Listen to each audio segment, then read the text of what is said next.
This segment is sponsored in part by One Brooklyn Health. November is National Diabetes Month, a time when communities across the country bring attention to the disease. So according to the State Health Department, an estimated 1.7 million New Yorkers have diabetes. Nationwide, it's the 7th leading cause of death. And while this chronic condition is becoming more common, there is so much we can do to help prevent and manage it. That's right. Joining us now from One Brooklyn Health's Diabetes Center for Excellence is Dr. Kodroff and Jeanine Allen, both at the forefront of fighting this disease we call diabetes. Welcome to New York Living.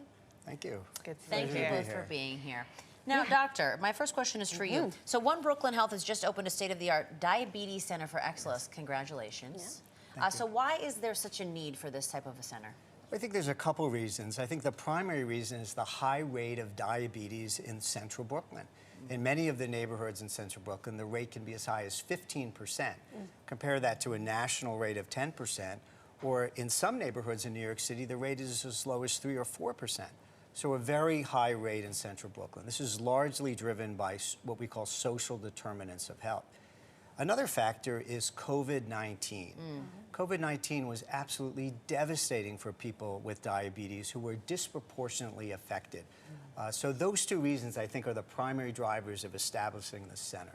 You know, I've since the time before time, I've heard the word diabetes. I feel like the term is thrown around a lot, but a lot of people really don't have any idea what it is. Can you explain? Yes, so diabetes really refers to a group of disorders characterized by abnormalities in how we metabolize glucose. Glucose, or blood sugar, enters our bloodstream and it has to go into cells. Insulin is the primary hormone that functions to do that. And what insulin does is it sort of unlocks the cells so sugar can go in. In the absence of insulin or in the presence of insulin resistance, the blood sugar rises and stacks up into the bloodstream. Oh my goodness. Thank you. By 49 years, now I understand. But you're right, it is thrown around. And I know there are different types. So Jeanine, I was wondering if you might be able to speak to some of the symptoms of diabetes. Yes, so the signs and symptoms, regardless if you have type 1 or type 2, it's increased thirst and urination. And this happens because the kidney is overwhelmed. Because of the high levels of sugar, it pulls the water from the body tissues that's needed, and that increases our thirst and hence the frequent urination.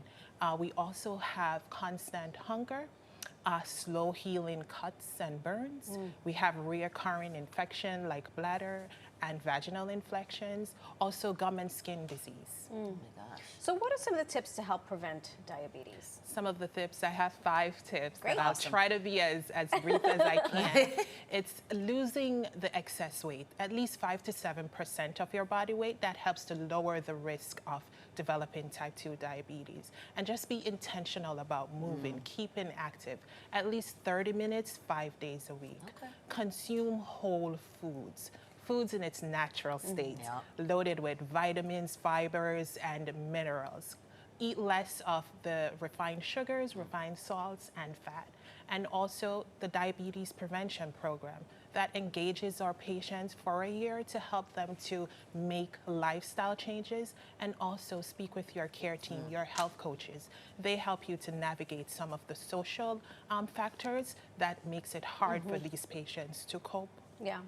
We're giggling because we load up on fruit. We love and we love our fiber as well. Before each show. Now, doctor, beside the Diabetes Center for Excellence, One Brooklyn Health also offers diabetes care at Brookdale and Interfaith Hospitals. So you're not only helping people manage diabetes, but a key component you say is education.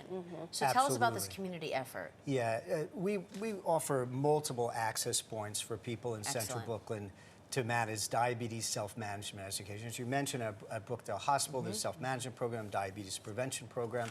At Bishop Walker Clinic, at Interfaith, there's also self-management. And of course, where Jeanine and I hang out at Pierre Toussaint, we have a self-management program that is actually run by peers, our own patients who were trained specifically to teach people how to cope with diabetes. This is a good tactic right there. So how do you get screened for diabetes? Is this something that happens during your annual physical? It's an excellent question. We screen everybody over the age of 35, but there are certain factors that would suggest we screen earlier. So people who are overweight, have hypertension, have lipid abnormalities, someone who had gestational diabetes, polycystic ovarian syndrome, living with HIV, very strong family history. There are multiple factors that would suggest that we screen earlier than age 35. And the screening is very simple. It's just a blood test called a hemoglobin A1C, which can tell us what your risk is for diabetes. Yeah. There we I go. had one done at my last physical, and I'm Good A-okay for so you. far. Yeah. Well, thank you both for being here and for sharing this very important information with us. We appreciate your Our time. pleasure. Thank you. And if you'd like more information on diabetes or One Brooklyn Health's Diabetes Center for Excellence, scan that QR code right there on your screen or head to onebrooklynhealth.org.